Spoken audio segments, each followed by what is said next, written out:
Hace un tiempo largo, un viejo amigo formulaba sus inquietudes a través de preguntas.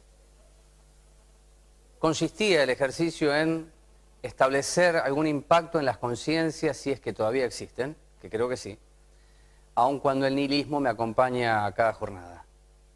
La pregunta que voy a formular, una de las primeras, es: ¿qué cambiaría si la señora Presidenta de la Nación dijese que hay inflación?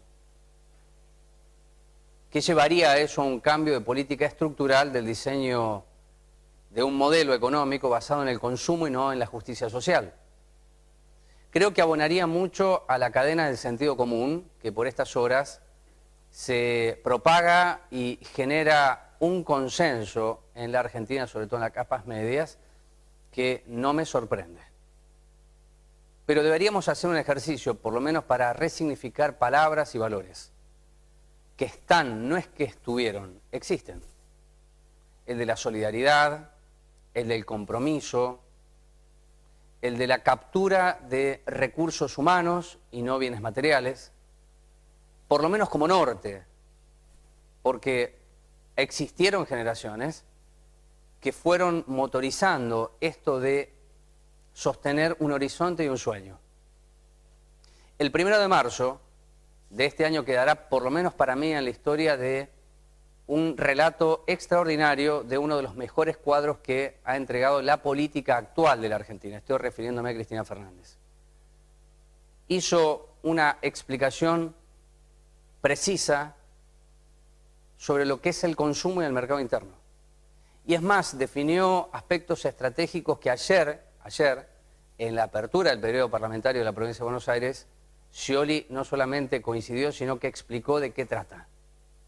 La Argentina, esta del desarrollo y del consumo, tiene en su vientre 3 patas que son imprescindibles para siquiera hostear de qué trata el futuro. El primero tiene que ver con el modelo sojero y de expansión que ha construido a lo largo de 20 años una nueva oligarquía. No la de sociedad rural, estoy hablando de la oligarquía de los Elstein, de Grogo Patel, de Singenta, de Monsanto, poderes invisibles para la mayoría de la población, de Moreno y del país. Lo segundo es la minería, que se llama sustentable y a cielo abierto. Y en tercer lugar, lo que se conoce como política hidrocarburífera no convencional.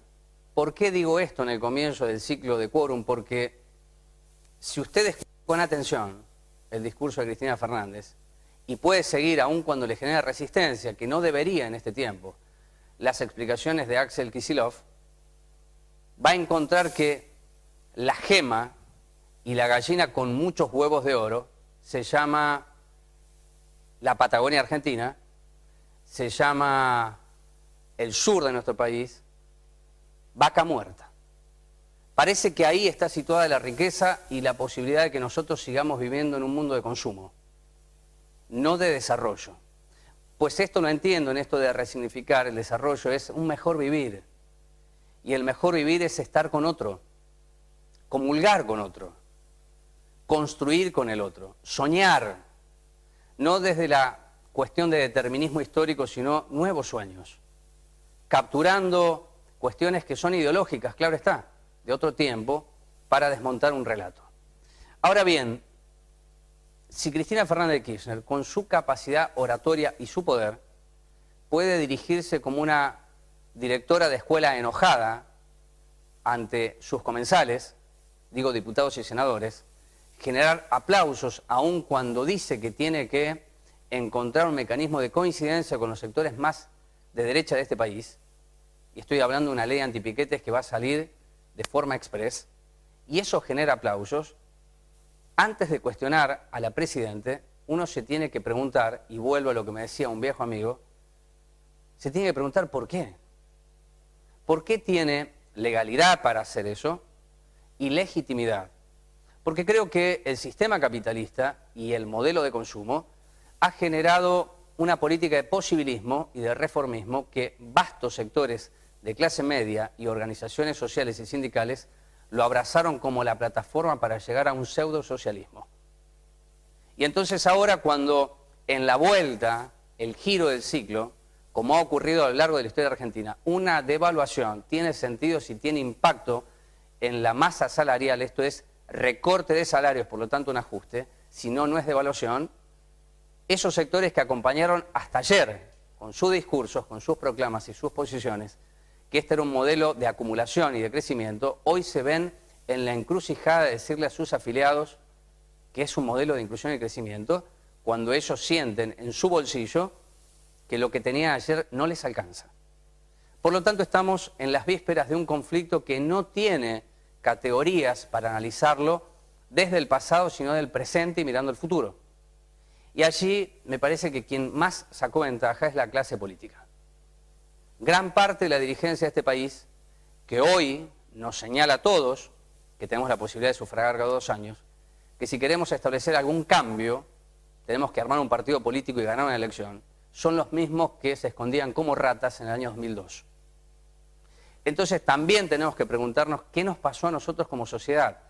No para apuntalar el sentido común que se invita desde la cúspide del poder, señalándonos a nosotros como responsables en igual medida y calibre que la clase dirigente, sino para hacer un ejercicio de ética ante una inmoralidad manifiesta y que nos proponen asumir ciertas cuotas de responsabilidad que efectivamente la tenemos. Ahora, el poder no está en nuestras manos, sino que lo dejamos. Lo que tenemos para hacer es decir aquello que nos callamos durante mucho tiempo. No es mi caso. Y no para hacer una diferencia respecto a otros, sino que me vi en la necesidad no humana, periodística, de no aceptar cuestiones dentro del posibilismo que creo que ha sido altamente exitoso en la figura de Néstor Kirchner y de Cristina Fernández de Kirchner. Tal vez otros no podrían haber desarrollado tamaño proceso con tanta legitimidad y consenso social. Pero ahora, en un momento de ajuste, y no de equilibrio, sino de ajuste, los pingos se tienen que ver en la cancha. A nivel nacional, a nivel provincial y, por supuesto, a nivel local, donde el impacto del desmantelamiento de la política es mucho más cruel y más fuerte. Esta ha sido la presentación editorial de Quórum en esta versión 2014, igual que la de los otros años. Espero contar con la compañía de ustedes todos los jueves. Vamos a la presentación y luego hablaremos de un desmantelamiento que se conoce desde hace muchas décadas, que ha dejado 52 víctimas luego de una masacre, y hoy el gobierno ofrece a todos la posibilidad de viajar en trenes chinos para hacer un borrón y cuenta nueva, un insulto a la memoria que nosotros no podemos dejar pasar. Ya venimos.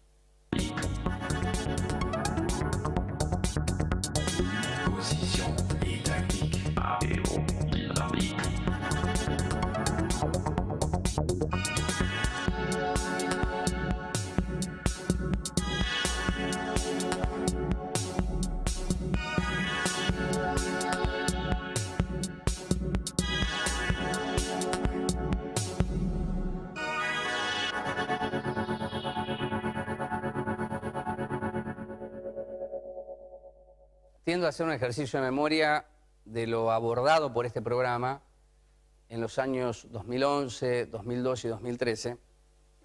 Dedicamos algunos capítulos a lo que se conoce y existe, que es una ley de reordenamiento ferroviario. Cuando lo tocamos al tema fue para explicar aquello del fin de la privatización, anunciada por Randazzo. Lo explicamos a partir de la masacre de Once, que aún con esa cuestión que golpeó a toda la sociedad argentina, o una gran parte de la sociedad argentina, cuando se rescinde el contrato con los hermanos Sirigliano, no estuvo el argumento de la masacre de Once, sino otros, menores. ¿Y esto por qué? Nos preguntamos. ¿Por qué el gobierno, haciendo una transferencia millonaria de recursos, tenía a los empresarios como gestores de la administración de fondos sin que esto derivase en una mejor prestación del servicio, por el contrario, en un deterioro sistemático del mismo? Alguien nos comentó en el año 2012 que tenía que ver con una política de tener un rostro visible ante la emergencia. Esto es, en términos políticos, la culpa la tiene el empresario que no supo administrar los recursos. No el gobierno que decidiosamente, y porque la corrupción mata, permitió, fue permeable a estos grandes negocios. Esto como capítulo final. La historia no comenzó, por lo menos para mí, ni siquiera en la década de los 90. Lo llevo más atrás cuando se construyó una política cultural de que el Estado era insolvente, incapaz de manejar aquellas cuestiones que son indelegables. Me acompaña en la primera entrevista de este programa Roberto Manuel Becchi, que es autor del libro Ferrocarriles Argentinos, Crónica del Saqueo y la Resistencia. Bueno, muchas gracias por estar aquí. El agradecido soy yo. Bueno, ¿se puede volver a un punto de la historia para recuperar valores de por qué un ferrocarril o los ferrocarriles son estratégicos para el pueblo trabajador? Yo creo que es necesario que el país retome justamente esos valores, ¿no? Un país tan extenso como el nuestro, con recursos dispersos en toda la geografía, es necesario el ferrocarril que esté a disposición del desarrollo nacional. Lamentablemente eso se perdió y bueno, es recuperable, se puede volver a hacer. Lo que pasa es que tiene que haber una intención política para eso. ¿Por qué lo echaron? ¿En el 94 lo echaron usted? En el 94 fui despedido. ¿Por qué lo echan? Bueno, nosotros nos cesantearon por haber protagonizado huelgas oponiéndonos a la privatización de los ferrocarriles. La mayoría de nosotros ya veníamos de familia ferroviaria, en el caso mío tercera generación, mi abuelo, mi padre, y nosotros teníamos una historia, una cultura en defensa del ferrocarril, y bueno, cuando se planteó la privatización, que sabíamos que eso iba a traer la destrucción, el desmantelamiento del sistema, un perjuicio enorme para las economías regionales, para los pueblos, y bueno, nosotros luchamos, enfrentamos al gobierno de Menem, con paros muy duros. En el 91 hicimos una huelga de 45 días, desde las bases, porque las dirigencias sindicales estaban entregadas, o sea, estaban compradas por el poder. Entonces, de las bases, las seccionales, organizamos la lucha y llevamos adelante hasta que, bueno, finalmente fuimos derrotados, fuimos expulsados todos en aquella época, y estamos hasta el día de hoy perseguidos y marginados, porque no solamente no pudimos volver a ingresar al ferrocarril, sino con los antecedentes que nos pusieron, prácticamente fue imposible la reinserción laboral en cualquier ámbito. Si hubiese podido lograr esto que usted describe, Roberto, sin una combinación de las cúpulas gremiales, empresariales y políticas. No, evidentemente... Estoy mencionando las tres por igual. Claro. No si una estaba, las otras dos los podía hacer. Quiero decir, en esto que presentaba en el editorial, de la legitimidad que se construyen por etapas o por épocas, los actores que son estratégicos en el funcionamiento de un país por modelo sistema, tienen que tener un vínculo, tienen que tener una coincidencia. No, claro, ahí hay una complicidad. Las cúpulas sindicales evidentemente jugaron a favor de la privatización del ferrocarril y la destrucción. Sí, sin duda que hay toda una serie de poderes que intervienen que estuvieron de acuerdo, fueron cómplices de esas políticas. Si las cúpulas, la pregunta es inocente porque conozco más o menos lo que ha sido el proceso de privatización, pero vale la inocencia para preguntar y hacerle esta consulta a usted, ¿qué pasó con las bases? Bueno, usted es un ejemplo de qué pasó con la base, es decir, claro, lo echaron, lo marginaron. Pero digo, la transgresión, la resistencia, ¿a dónde fue a parar? No, fuimos expulsados todos, de 95.000 ferroviarios que habíamos, en 90, 80.000 fueron despedidos. O sea, fue un despido masivo que hubo. Entonces ya llegó un momento que, bueno, nos despidieron y ya no pudimos seguir, al no estar adentro del trabajo, ya no pudimos seguir resistiendo. O sea, hubo resistencia en muchos lugares, pero bueno, también hubo de parte del poder una estrategia muy bien montada de poder captar a los dirigentes sindicales y después ir golpeando sectores por separado. Yo recuerdo primero los telefónicos, después nosotros, después los de YPF, o sea, fueron golpeando todos sectores por separado y no fue posible confluir en una lucha común que hubiera sido efectiva. Bueno, ahí está, usted dio en la clave. Está bien haber llegado más rápido a hacer la pregunta. ¿Por qué en un proceso de desmantelamiento, usted pensará de otro lado, cuál es la razón de hablar de esto? Porque aún en un desmantelamiento tan brutal, no hubo una acción colectiva, en conjunto, de sectores que fueron claramente víctimas de esto. Digo, si en los 90 no se pudo, ¿por qué se podría hoy? Yo tengo la esperanza de que se pueda modificar, uno no pierde la esperanza. No, yo tampoco. Yo soy docente y enseño valores y apuesto a las nuevas generaciones para que puedan procurar una sociedad mejor, más justa, solidaria, recuperar los valores que se perdieron, porque el neoliberalismo no solamente privatizó, sino que es un sistema que, entre otras cosas, también lo que hizo fue romper el tejido solidario de la población. Eso fue otra de las causas por la que las luchas terminaron derrotadas en ese momento, porque se fue perdiendo el tejido social. Hubo todo un bombardeo de los medios y bueno, yo apuesto a que se puede recuperar en algún momento eso. Hay que tener un buen diagnóstico. Yo creo en lo que dice usted, la editorial está en ese sentido crítico, pero de expectativa y de esperanza, porque es inherente al ser humano la transgresión, pero tenemos que tener un buen diagnóstico, saber a dónde estamos parados. No, por supuesto, por supuesto. ¿Qué ve hoy de los anuncios? Más que el anuncio, hoy llegarán los trenes nuevos de China. La línea Sarmiento es la única que sigue bajo control estatal. Luego de haber reestatizado las otras líneas, ahora le devolvimos a los empresarios, no a las unidades transitorias de empresas, sino a las propias empresas, el manejo. ¿Qué quiere decir el gobierno con este mensaje de que ahora van a tener trenes nuevos?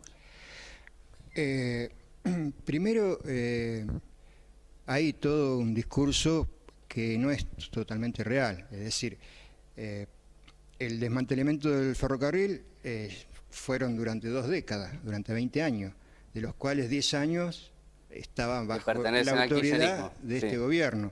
Es decir, lo que se está haciendo ahora en inversión es nada más que recomponer lo que destruyeron los empresarios, todo lo que se destruyó. O sea, lo que se está recomponiendo es lo que se destruyó, pero lo que se destruyó, hubo una complicidad de empresarios, de funcionarios y de sindicalistas. Es decir, lo que se está haciendo ahora es simplemente recomponer lo que se destruyó y se permitió que se destruya.